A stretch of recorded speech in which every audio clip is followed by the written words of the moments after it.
there is a project that's this one right here, Banksocial, built on Hedera.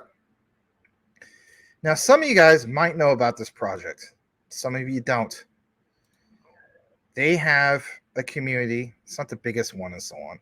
Like, here's their particular page. Leading the global financial evolution through DeFi, DLT innovations. Let's take you over to their site. So when you go to their site, you do see it's pretty impressive. It's not like some garbage meme token or something, right? But they have specific things here, right? So what are some of like their products? That's why I'd be asking. Well, when you go there, what's immediately highlighted is, for instance, credit unions, and like, I guess you say DAOs. I don't know why it's not pulling up that particular one, but they have all sorts of things, right? A fintech and financial evolution using blockchain tech. They say that they're borderless. I mean, all these terminologies are used by all the big players, right? Worldwide connections in seconds using blockchain. Empowering people. Banksocial aims to give power back, of course, to the people. Finance evolved, fintech, financial evolution, of course, using blockchain. Let's go to the what. It says that they are a financial backbone that fully supports both personal and business needs, including payments and beyond. What's the why? They said, we are the evolution. The current financial system has been the same for 100 years. I mean, I don't know. All this stuff sounds like the same type of thing that anybody could talk about.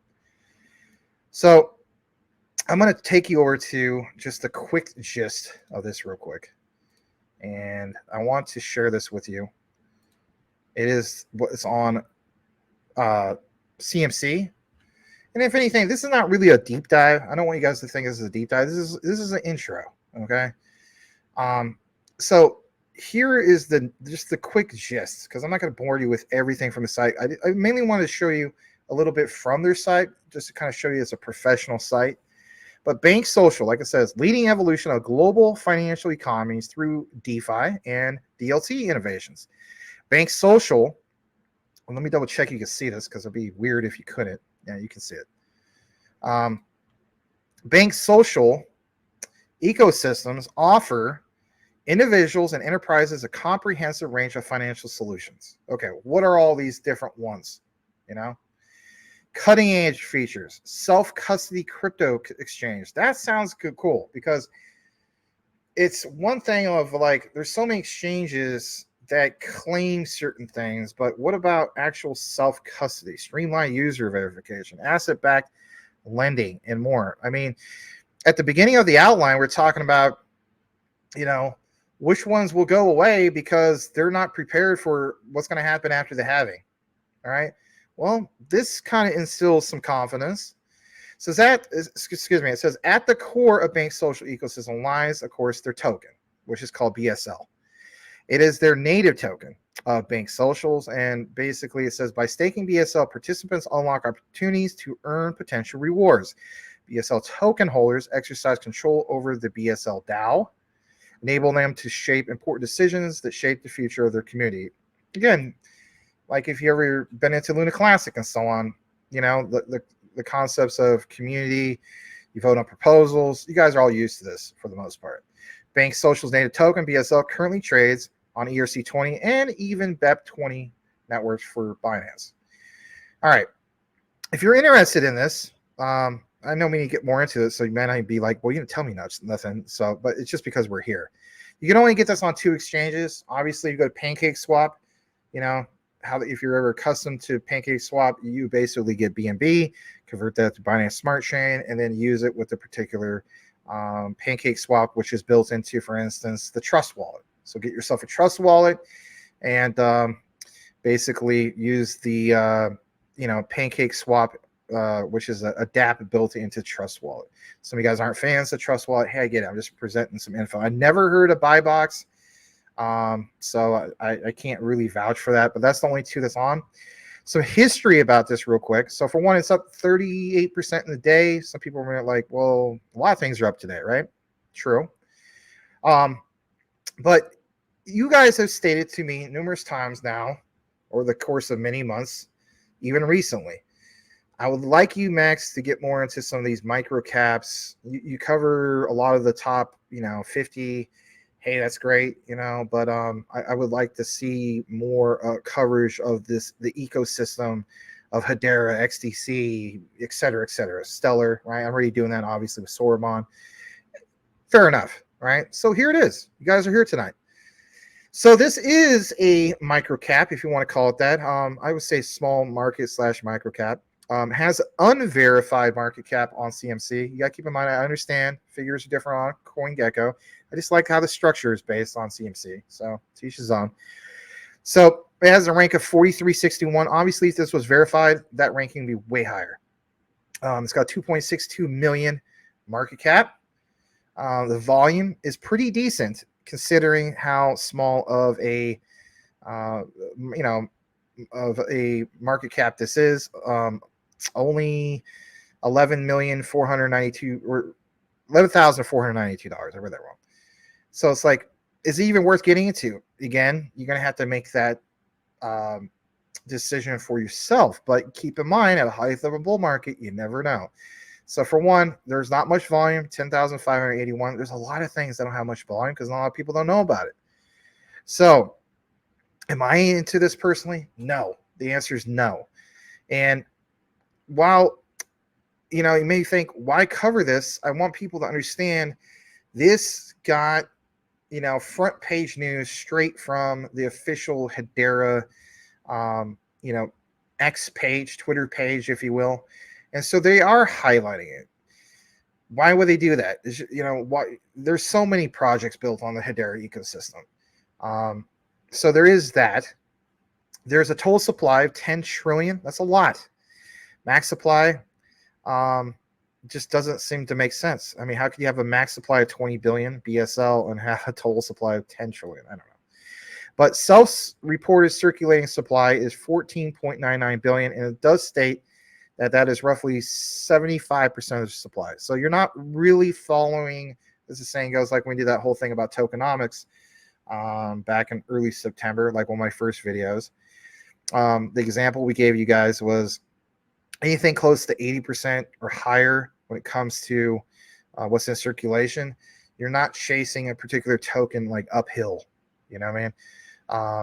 Some people say, well, you're not 80%. That's still pretty close. And there is some decent momentum with this. So are you the type of person to throw some money at this? Again, that's going to have to be your own answer. But what I want to take you now to is this right here. And again, this is not a super deep dive. This is just an intro. All right. There's so many other things we can get into in regards to the website. Can't get into all of this. We got a lot of other info to get into. Another project that's on Hedera, quant coverage, JASMY, all this stuff. That's why I'm saying it's going to be kind of like WrestleMania tonight. This has a horrible score. All right. And like I mentioned before, sometimes when it comes to high risk, you could potentially get high reward. You can also get freaking wrecked. How long ago was this contract deployed? Well, this is the BSC contract, Binance Smart Chain contract.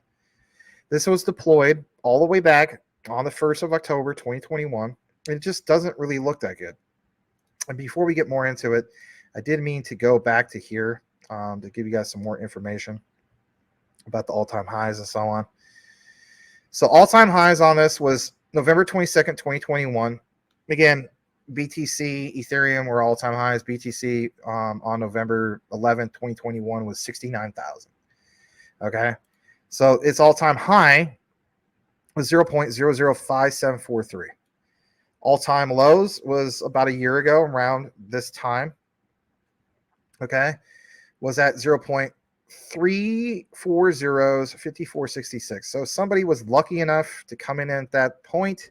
They'd be up 219.56%. Now, here's the thing. There's so many other projects that you could be way more higher up at the height of a bull market compared to something like this. And there's a few, well, I should say a few, about two guys within the last few months want me to point some of this out. So I thought I would, all right? So you might know about it, you don't. That's beyond the point. But, could this be up a lot higher in this next bull market? Possibly. But again, this doesn't look good. And it's this token sniffer score. And again, I understand token sniffer is not the end all be all, right? But, at least the good news is that it's not a honeypot. The buy fee is less than 5%. The sell fee is less than 5%. But there's some weird stuff in regards to the contract. Source does not contain a max transaction amount. Basically means that there is a function in which they can, for the dev team to set a, transaction amount, right? Source does not contain a fee modifier. Source code contains a function which can modify the transaction fee. So, out of nowhere, I mean, I don't know, maybe they just charge you like an insane amount. People don't like that. I get it. It's on BSC, so it's not going to be as much as, for instance, Ethereum. But I have witnessed in the past, I think it was at the beginning of 2022, there's a garbage meme token I was into. It was called Ninja Floki. On this channel, I still leave the video there to give people example. And basically speaking, like, I had like $8,000 in profit. But when I went to go sell, the fee modifier, all of a sudden, the dev went in and cranked that sucker up to like a 95% fee. It was insane. And so I was like, great. And then I noticed some weird things was going on, so I kind of waited a little bit. At the end of the day, I actually made a profit off of a rug pull. I think I made like $200 because I timed it just right and so on. But again, that's a meme token. This is something that was highlighted from Hedera. So again, take it all with a grain of salt. All right, how about this for a second? Ownership renounced. That's always going to tank the contract on the score. Like, you can have a contract on Token Sniffer that would normally have like 100 out of 100 score, but if ownership renounce is one of the things that gets flagged, you're going to tank your score 25% off that score to like 75. So that itself tanks this big time. It says that 25% of the supply, I guess, has been burned. I mean, that doesn't sound too bad. But it says owner wallet contains less than 5% of the circulating supply, 7.17%. I mean, that's not the end of the world. I mean, if this was like 77%, that'd be different. Another thing that's alarming here is regards to liquidity analysis. There is adequate liquidity, which is good. But this is alarming. At least 95% liquidity burn and lock for at least 15 days. Says 0.01% burn. I don't know. It says not enough liquidity secured for the minimum duration, which allow for significant amounts to be removed, like, for instance, like what they would do with a rug pull. Note, this is test-only checks. Lockers will not accurately represent locked liquidity. I mean, again, if you have like a locked or vested contract, maybe give a guy like this the benefit of the doubt. I mean, he's doxed, but like Crypto Smith mentioned on the previous show before our show, look what happened with Cliff, of Shinobi. Did, live AMAs all the time. Look how that turned out. Again, I get it. This is not, Shinobi is totally different compared to project built on Hedera. I get that. Again, guys, high risk, potential high reward. But again, look at the previous all-time highs. I would want to see something that was up like thousands of percent. But you guys wanted something that was off of Hedera, that was micro cap. Here it is. This other thing is very alarming too. The owner wallet, like it says, contains less than 5% of liquidity. This owner wallet has 99.99% of the liquidity. That's very alarming. How about this? Creator wallet contains less than 5% liquidity, 99%. So it's safe to say that, something could happen. Has there been any updates since then? I did look more into it. I tried to pull up this other one I thought was a little bit more up to date, but it's not. It's also 775, and it's still the same score, 5 out of 100. So some of you guys may be wondering why I point this out. The reason why I point out is because there was a request to point it out, and you wanted that micro cap. So at the end of the day, if you are going to put money in some of this stuff, this is not a meme token. Don't get me wrong. But if you're going to put money into some of this stuff, just because it's built on Hedera doesn't mean it's the end-all be-all. Could have potential upside value. Maybe it's a real gem. The chances are it might not be, and that score is horrible. So with that said, we'll take a pause. We'll get into the next one we're going to review. don't do this too often. You guys know I don't do this often. But these are not meme tokens. So there's that.